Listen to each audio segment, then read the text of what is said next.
John, I hear that you've been thinking about where our energy has come from recently. I haven't just been thinking about it recently, Chris, but in the last decade, it is remarkable to note that over 40% of our new power plant capacity, and increasingly more of that, is coming from renewable energy sources alone. And the remainder of that is pretty much coming from natural gas. In other words, there's almost no new coal power plants being built in this country in the last decade. Also, no nuclear power plants or other facilities. There hasn't been a new nuclear plant built in a long time, and the only one that's under construction in Georgia continues to experience construction delays, increasing its cost. So the other thing that came to mind when you said that was that in the last decade was entirely after the year 2000, which still I find amazing. Yes, in fact, it's not even that close to the year 2000 anymore. It really isn't. Welcome to another Building Local Power podcast from the Institute for Local Self-Reliance. We're going to talk about clean power today and the clean power plan from the Obama administration that the Trump administration has just wiped out, and whether we should freak out or celebrate or how we should react in general to this monumental change in policy. Is that right, John? Yeah, it is a big change in policy, but I think it would be important to note that we should all take a deep breath before we consider the implications of this. There's nothing better than a podcast that talks about taking a deep breath. That was John Farrell, who runs our energy work. I'm Chris Mitchell, and also Karlee Weinmann, who is here with a bemused look on her face and does all the work that John takes credit for. Welcome back, Karlee. Hi, Chris. So it's great to have all podcast veterans back on Building Local Power. So let's just take a quick step back and talk about what was the clean power plan from the Obama administration in brief. So it was really just a set of rules that would guide states on the course to reducing greenhouse gas emissions from power plants. And so it was going to particularly affect states that had a lot of coal power plants that were disproportionately putting a lot of greenhouse gas emissions into the air, and was going to require them to come up with a plan. And the nice thing is that the state was able to choose what that plan was, but they would have to hit a certain target for emissions reductions. So when I said at the beginning we need to take a deep breath about what's happening here, that's for two reasons. One is that because it was a fairly complex rule, there's a process for walking it back. I heard one commentator on the radio say, creating the rules was like walking up a set of stairs, and undoing them means you have to walk down the same set of stairs. Changes in the rules will take some time. And the second thing is that for states that were agreeable to the Clean Power Plan, which is to say they wanted to do something anyway, they're going to go ahead and move and find ways to implement those rules or find other ways of meeting those greenhouse gas emissions regardless. So I think we have kind of two hopeful elements here. One is that it will take a while to undo this, and the other is that many states will move ahead whether or not the federal government is continuing to compel them to do so. And Karlee, I just want to ask you a question as someone who came to us as a reporter covering a lot of business. I think of you as someone who knows a lot about markets. It strikes me that all of this change in policy, the market isn't sort of thinking, oh, carbon is free in the future. It seems like in many ways, not much has changed. Okay, so utilities are increasingly moving toward clean energy, and they have been for a long time based on the economics. So it's not like the Clean Power Plan upended the marketplace, and as John said, it's not like this decision by President Trump will upend the marketplace. Fracking is, I think, a great and instructive example of this. Certainly that compounded the shift away from coal, and that had nothing to do with the policy that we're talking about here today. So the bottom line is that nothing is going to save coal from these economics, and even if natural gas gets more expensive, renewables remain on a trajectory that makes them increasingly accessible and attractive. Well, I think that's a good sign. It's also a sign, I just sort of wonder a little bit about the hype on both sides. To be glib, investors are smarter than voters, and I don't think investors have a sense like, hey, let's go build 3 coal power plants now. It's funny you should say that, Chris, because one of the tools that Karlee and I use and many others in our field is an analysis done by the investment bank Lazard, at least I think that's the name. And they do this every year, and it compares the cost of energy from different power plants. And what you can see in their most recent one, which is like version 10 of their analysis, is essentially that renewable energy is the cheapest form of electricity across the board, that solar and wind and of course things like energy efficiency are cheaper than any other kind of power plant you can build, whether it's a nuclear one, a coal one, or a natural gas one.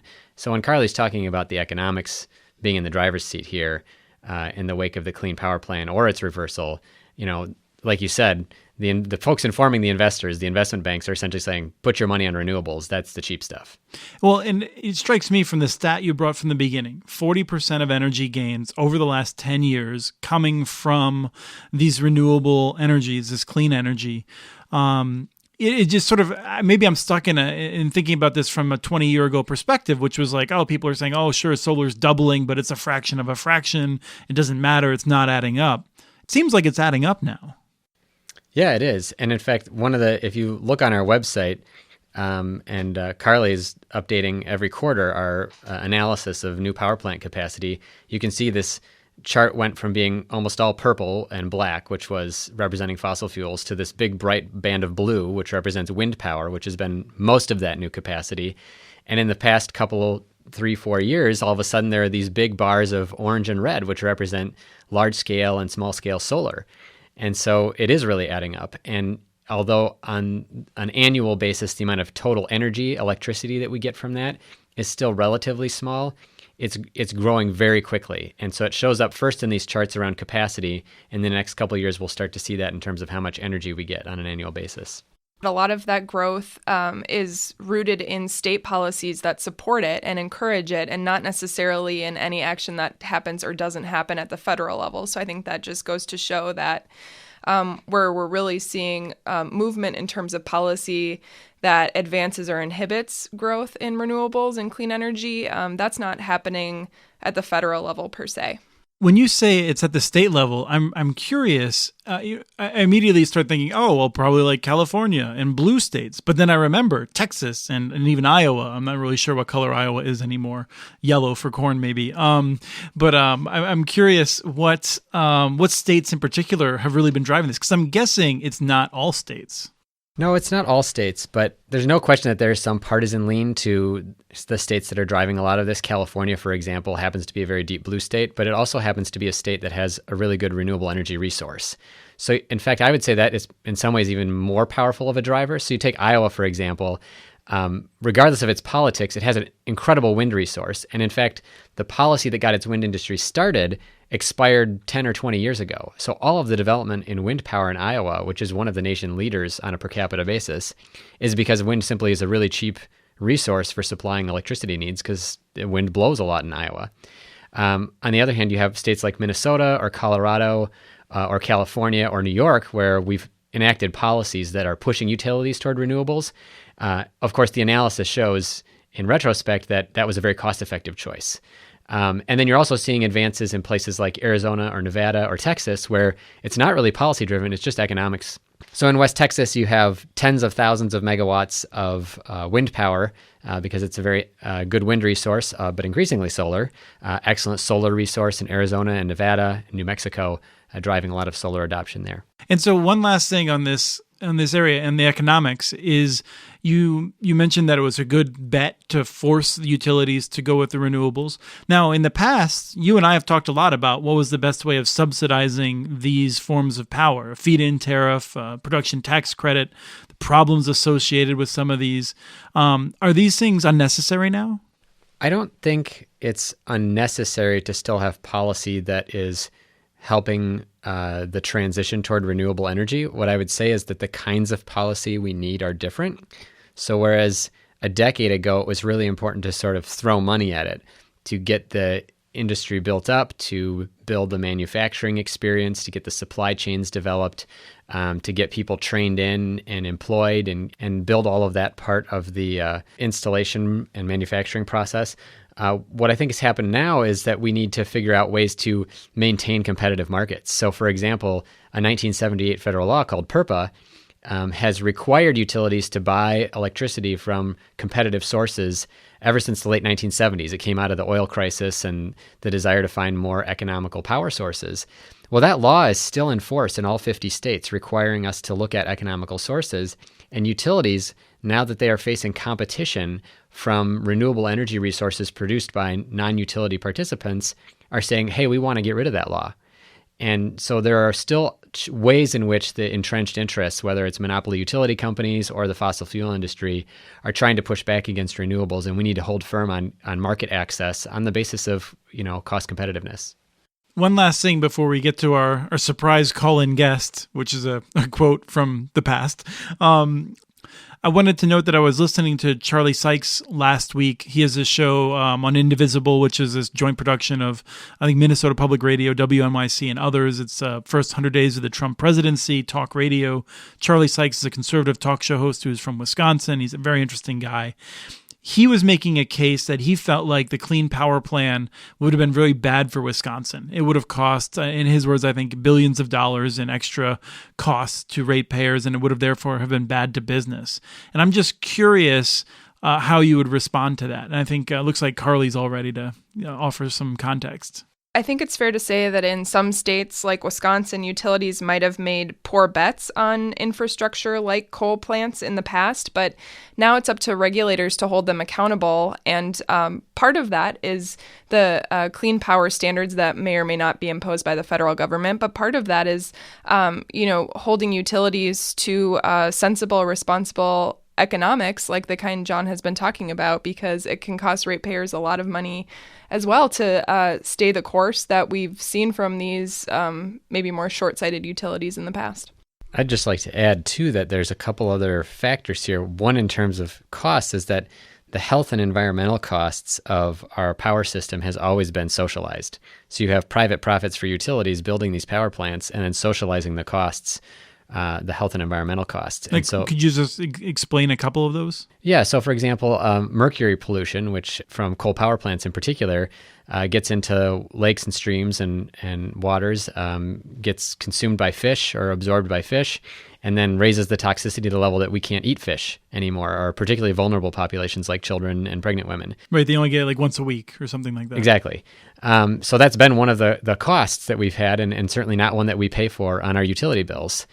The second thing I would say, though, too, and this is a bit of a criticism of the Clean Power Plan, is that as an administrative rule, and it really is the only way that Obama had to implement it because he didn't have a Congress willing to work with him, and coming from the top down at the federal level, it really just applies sort of brute force to utilities to make them change the way that they're doing business. A lot of the economical opportunities that we have for renewables, though, aren't from the utilities. They're from the bottom up. They're from consumers putting solar on their own households. They're from community solar like we have in Minnesota or New York or Maryland. They're from, distributed energy production that could use that 1978 PURPA law to sell power competitively to the utility company. And so I think one of the potential costs that, I don't know if this is what Charlie Sykes was getting to or not, but I think one of the potential problems with the Clean Power Plan was the fact that this top-down kind of bureaucratic solution would have made it difficult for some of those things to come to market that might be much more cost-effective than asking utilities to turn the ship. With that, we want to take a call that comes direct to us from the town hall debate between presidential candidate Clinton and presidential candidate Trump. Ken Bone, I think you're on the line. What did you want to ask? What steps will your energy policy take to meet our energy needs, while at the same time remaining environmentally friendly and minimizing job loss for fossil power plant workers? Candidate John, tell us what your plan would include. First of all, I just want to point out that Ken Bone got picked on a lot in the media, or highlighted in the media, for the fact that he had a bright red sweater.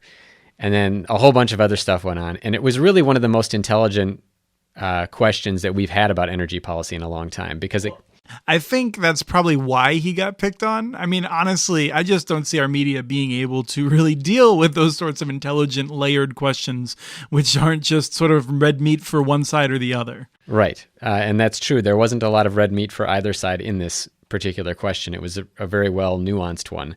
And I think the most important part of his question really was around this notion of both environmentally friendly energy and then what happens with fossil fuel power plant workers. So there's a recognition in that question that we are moving away from fossil fuels. And despite that, you see in the recent news here about the Clean Power Plan, this assumption that somehow we're going to roll back these regulations and it's going to allow these, in particular, coal mining and coal jobs to come back.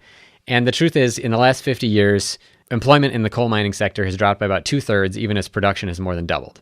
And that has nothing to do with renewable energy, because there weren't renewables on the system in the 60s and 70s and 80s and even the early 90s. It's Wyoming's fault, actually, with the Powder River Basin coal and the coal from out west and the mountaintop removal coal. It's all highly capital now. Right. And so, unfortunately, that's something that candidate and then President Trump has not been really interested in getting into the nuance of. And so he's really exploiting the job losses from automation in the coal mining sector in order to unpack and destroy these environmental regulations. And really, I think the crux of this then is that, in the same way that some people say, well, the Stone Age didn't end because we ran out of stones, that the coal age is going to end not because we run out of coal, but because we have cheaper ways to produce our energy than we did before. And so ultimately, the issue here is, what is it that we can do? What is a reasonable approach to our energy system that accomplishes these goals of environmental sensitivity, meeting our energy needs, and respecting fossil fuel power plant workers and fossil fuel workers? And the Clean Power Plan reversal does none of these things. It doesn't mean that we will get environmentally friendly energy. In fact, it undermines a regulation in favor of it. It doesn't really help us in terms of cost-effective energy either. In fact, the biggest winners being talked about in the news here are coal mining companies, which will be able to sell more coal to existing power plants, perhaps, at the expense of the workers, for whom often end up being on the losing end of bankruptcy filings, for example, where they lose their pensions and their health care and everything else. So what can we do? There were a number of things that we actually outlined that we wrote about on our website in light of his Ken Bone's question at the debate, and there are a couple of things. One is, as I've said earlier, reinforcing the access for renewable energy to the market. Number two is figuring out how we can retrain people from the fossil fuel sector to work in those jobs. And to make sure that those are good jobs, whether that's helping unions organize in that area, like they have the fossil fuel industry, whether that's coal mining jobs or power plant jobs, or just making sure that we have a way to transition folks into those jobs that are generally good paying. And the third thing is that we just have to admit that the fossil fuel jobs are going away, that there's nothing that we can do from a federal regulation perspective other than maybe something like Wyoming tried to do recently, which was to pass a law prohibiting utilities from building renewable energy power plants. It would be incredibly expensive and have all of these adverse societal effects from pollution and on down. But it might keep them working for at least a little bit longer, maybe, except that as the cost of energy went up from the utility company, people are going to put solar on the rooftop and stop buying it from the utility. So there's really no saving those jobs. So how do we have a just transition? How do we help those folks? So I feel like I often hear people talking about job retraining. We've heard about this from NAFTA. We've heard about this from TPP and trade agreements. And people always talk about how the people who end up losing their jobs can just get new jobs. But it seems like when you actually look at those programs, they're hard to pull off. So what do we have to do to actually make sure they're going to work in this instance? Well, we give a little more detail in the post that we produced in response to Ken's question. Which I believe was a deep dive to answer Ken Bone's energy question at the Institute for Local Self-Reliance's webpage on ILSR.org. Yes, thank you, Chris. And I think what's a key here to understand is that retraining is just one piece of this, that we need wage insurance, which means ensuring that the folks that are in these jobs can maintain their current wages for a set period of time, maybe at least 5 years. So there is a reasonable period of transition. The second one is that we have that retraining assistance, but it might also include relocation assistance, because it may be that the jobs for renewable energy are not in Appalachia like the jobs were for coal mining or for working in a power plant. A similar issue actually came up recently in Minnesota about the potential closure of a coal power plant in Becker, a small rural community. And another thing that we have to consider too is not just the outcome for these workers, but the outcome for the communities, because these big power plants are a sizable portion of a community's property tax revenue and a sizable presence in the community. And so what can we do for those communities? In Minnesota, we had a bill passed that said, we'll build a new power plant there to replace that. It's $1 billion ratepayer subsidy for a town of 2,000 people in order to maintain that town's character. There are probably less expensive ways we can do that. We outline a couple of them in our research. It comes from some very good, very thorough work done by the American Prospect. There are a number of these workers of fairly fairly large proportion that are going to be hitting retirement age before we really need to be all in on this transition. So it's not necessarily going to be a one-to-one. We need to find a new job and a solution for every single worker. And while I acknowledge that a just transition is of paramount importance, this is and has been a shrinking industry for a long time. So that evolution in the fossil fuel industry is, I think, important to remember in this context. Right. Actually, it just strikes me whenever I hear people talk about how great these jobs are, that one of the things I always remember in growing up in eastern Pennsylvania, I mean, I didn't know any miners, certainly, but there was always a sense that people worked hard, dirty jobs, not because they loved it and it was awesome, but because they wanted to make sure their kids had a good education and had all the opportunities that they didn't have, and they could go on and not spend their life working in a job which was unsafe in many cases. So I think it's an important context to bear in mind. But I wanted to end with a question of hope, which is, we talk around the office a lot about whether things are heading in a direction that's one of despair or not. And I'm curious, when you look at this, and we've elected someone that I think no one in this office supports as president, who's doing a lot of damage and to the things that we care about, and yet it seems to me like it's actually maybe he can't do that much damage because we have local leadership and that sort of thing. I'm just curious, what you take away from it, Karlee. I would say I take a lot of heart in the local leadership that we have and in many communities around the country since November. With regard to these clean energy issues, I think we've seen a tremendous willingness on behalf of local leaders to take ownership of this issue and to really make it their own in a way that maybe they weren't as active about before November, but now, especially in light of the recent actions regarding the Clean Power Plan, I think that there's a new kind of emphasis that really opens the door to local action that can really deliver the most meaningful results here. So do we have any recommendations for people to check out for reading or listening or viewing or anything like that? There was a really remarkable piece recently published by the New York Times on Uber, looking at its business model and the tension between the company's interest and the driver's interest. They had some interactive features that allowed you to kind of play around with what happens if there are more drivers or less drivers? But it's just, it's a really stunning revelation of what the sharing economy is about, and whether or not Uber is really good for the people who are working for it, whether or not they're employees or not. But I highly recommend it as a good way to get some insight on that. And so I'd like to suggest a recommendation from Karlee and I, which is the video that you recommended we watch. You remember the name of it? The 1 hour presentation about the electric vehicles and autonomous driving? It's Tony Seba did a presentation. He's the author of a book called Clean Disruption.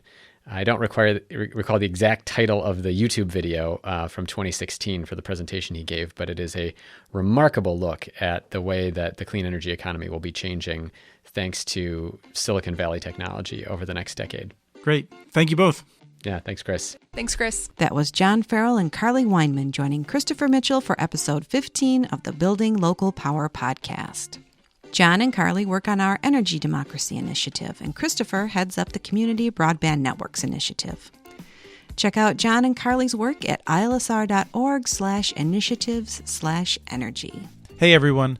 Please tell your friends, tell others who might be interested about this show. If you have a chance to rate us on iTunes, please do. Several people already have. We really appreciate all of the comments, and we really appreciate you taking the time to listen to us. We also encourage you to subscribe to this podcast and all of our other podcasts on iTunes, Stitcher, or wherever else you get your podcasts. You can also sign up for our monthly newsletter at ilsr.org. Thanks to Dysfunction Al for the music licensed through Creative Commons. The song is Funk Interlude. This is Lisa Gonzalez from the Institute for Local Self-Reliance. Thanks again for listening to episode 15 of the Building Local Power podcast.